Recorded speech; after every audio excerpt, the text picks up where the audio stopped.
আবার বেনামাজি দোয়া চাচ্ছে হুজুরের থেকে, ইমাম সাহেবের থেকে আমাকে দোয়া চাচ্ছে, হুজুর দোয়া করবেন হুজুর। তখন তারপর বলা লাগবে, বাবা তোমার দোয়া কবুলের নাম্বার আছে? মোবাইলের নাম্বার কয়টা? 11টা। দোয়া কবুলের নাম্বার কয়টা? 5টা। মরদি আছে রে, কি কথা, ভালো শিখেছে। দোয়া কবুলের নাম্বার 5টা নাম্বার। আমার আল্লাহ বলেছেন দোয়া করলেই কবুল হবে না। 11টা নাম্বার ছাড়া মোবাইলের টাকা ঢুকবে না, কল ঢুকবে না। জোরে বলুন ঠিক কিনা?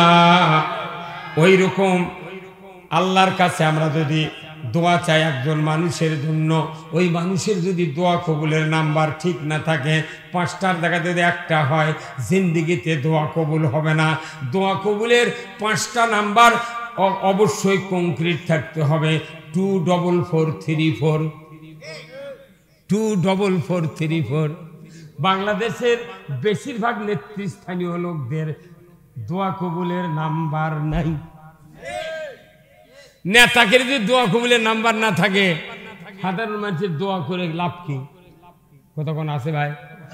বাংলাদেশে এখন আমরা মূর্খ শাসিত দেশে পরিণত হয়ে গেছে।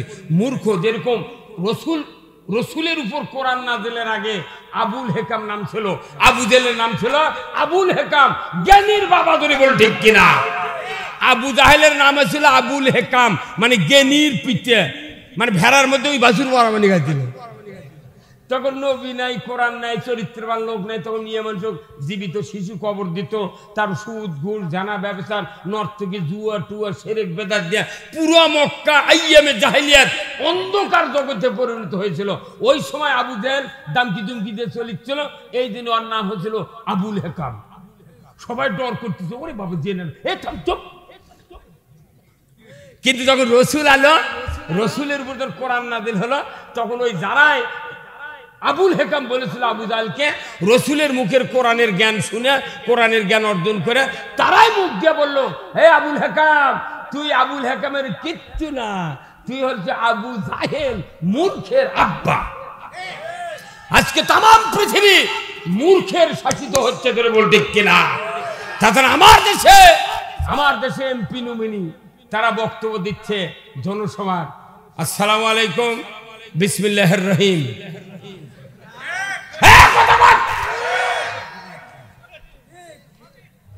হ্যাঁ, আচ্ছা বিসমিল্লাহির রহিম যদি কোন মসজিদের মুয়াজ্জিন বলতো, মসজিদের মুতাল্লি 5 সেকেন্ডের মধ্যে ও ঘাড় ধরে বার করে দিত। কি ভাই কথা ঠিক কিনা?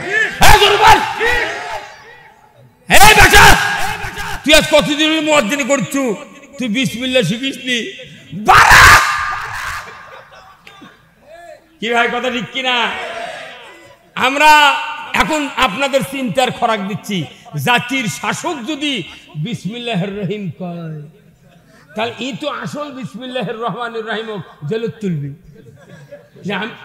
কথা কোন আপনি? হ্যাঁ, এটা বুঝতে হবে। খালি বক্তৃতা করলে হবে না, এটা বুঝতে হবে। ওই গতানুগতিক বক্তৃতা লাভ নাই। রসুলের সামনে যখন যে পরিবেশ এসেছিল, তখন আল্লাহ সেইভাবে কোরআন নাযিল করেছে। আজকে আমাদের দেশে কি দুর্ভাগ্য, নেতৃস্থানীয় লোকেরা কোন মসজিদের ইমামতি করতে পারে না, মুয়াজ্জিনি করতে পারে না, আকামত দিতে পারে না। বরং ওরা আমাকে ভুল ধরে, হুজুরের ভুল ধরে, হাফেজের ভুল ধরে।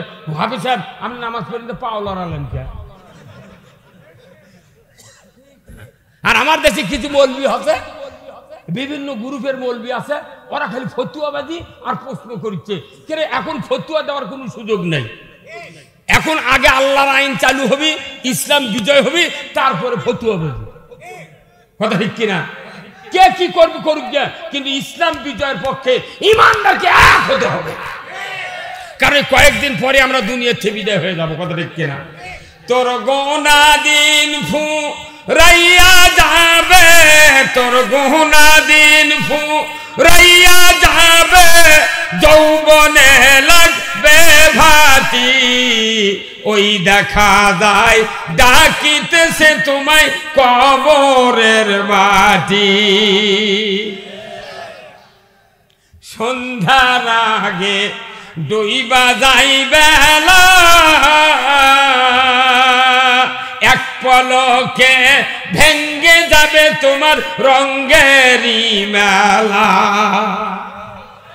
কারে দিবা তুমি জোরে ধমক, কারে দিবা তুমি জোরে ধমক, কার মাথায় ভাঙবে লাঠি, ওই দেখা যায় ডাকিতেছে তোমায় কবরের মাটি।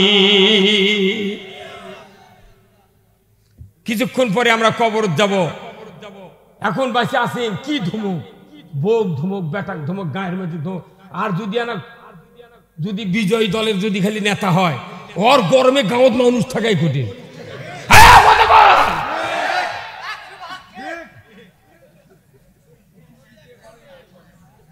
ধর্মের কথা জানে না, কিচ্ছু জানে না, খালি মাস্তানি আর দাপট। আমরা বক্তৃতা করি মঞ্চে, আমাকে বসিতে মেলা নেতারা ভোট চায় না ভাই, এই ভোট চায় না। আমরা কি মানা করি?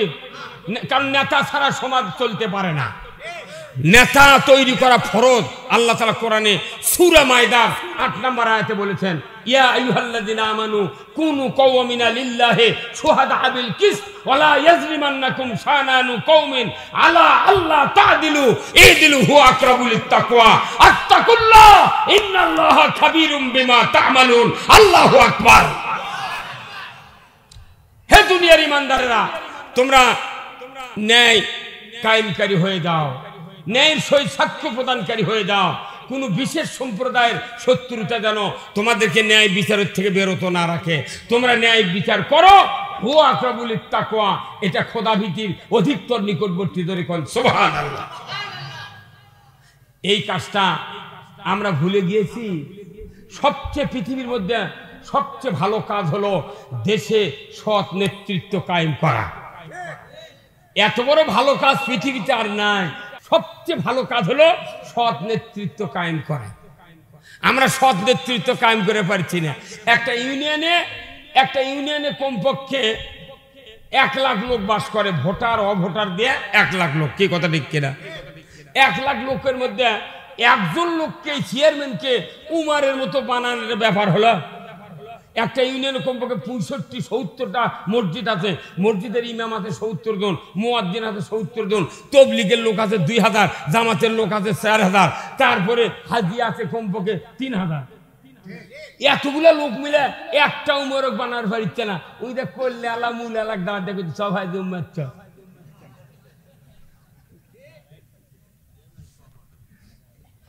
বারোশো মূল আলাগ দাওয়াত দিয়ে লাভ নাই, একজন মর্দক দাওয়াত দেওয়া লাগবে। এই এক মর্দ যদি ঠিক হয় তাহলে গোটা ইউনিয়ন ঠিক।